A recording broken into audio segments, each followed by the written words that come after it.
글쎄요, 비염의 종류에도 여러 가지가 있기 때문에 쉽게 대답하기는 어렵지만 지금 말씀하시는 증상에서 가장 대표적인 것은 아마도 알레르기 비염일 것 같습니다.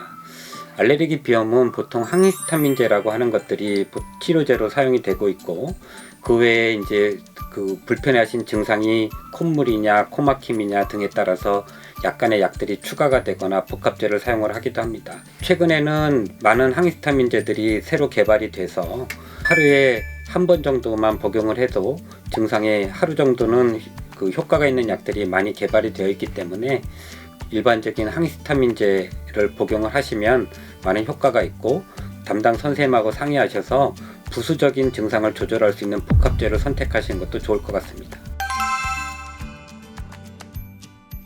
졸림이 덜한 약은 있지만 졸립지 않은 약은 없다고 말씀드릴 수 있을 것 같습니다. 항히스타민제는 이제 우리 진정작용이 있고, 그 진정작용이 일어나는 것이 이 약이 어디까지 도달하느냐에 따라서 달라집니다.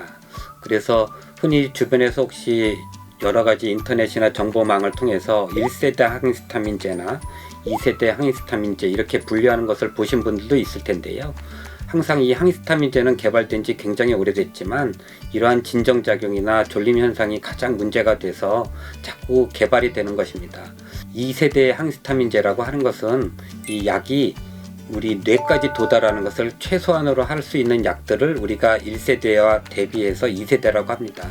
따라서 원칙상으로는 2세대 항히스타민제는 뇌까지 도달하지 못하기 때문에 졸림 현상이 상대적으로 1세대보다는 굉장히 적거나 없어야 하지만, 사실은 2세대 항히스타민제도 약리 효과로 인해서 졸림 작용은 조금은 있습니다. 하지만 그래도 1세대 항히스타민제보다는 2세대로 분류가 되는 세트리진이나 레보세트리진 또는 에바스틴 같은 성분명을 가진 약들이 처음에 처방을 받았던 1세대 항히스타민제보다는 훨씬 진정 효과나 졸림 작용이 조금 덜할 것이라고 말씀드릴 수 있습니다.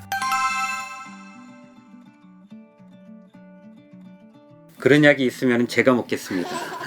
항상 저는 환자분들한테 약날의 칼에 대해서 설명을 드립니다. 약이라고 하는 것은 우리가 원하는 그 치료 효과도 있지만 항상 효과가 강함으로 인해서 부작용이 생길 수도 있는 것입니다.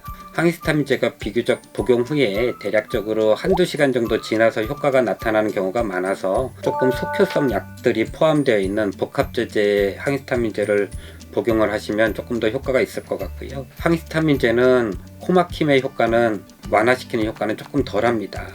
따라서 비충혈 제거제가 같이 복합되어 있는 복합제를 드신다거나 아니면은 스테로이드라고 하는 약이 역시 항염증 작용이 있어서 알레르기 효과를 갖다가 감소시키기 때문에 그러한 약들을 갖다가 조금 추가해서 드시는 것이 좋을 것 같습니다.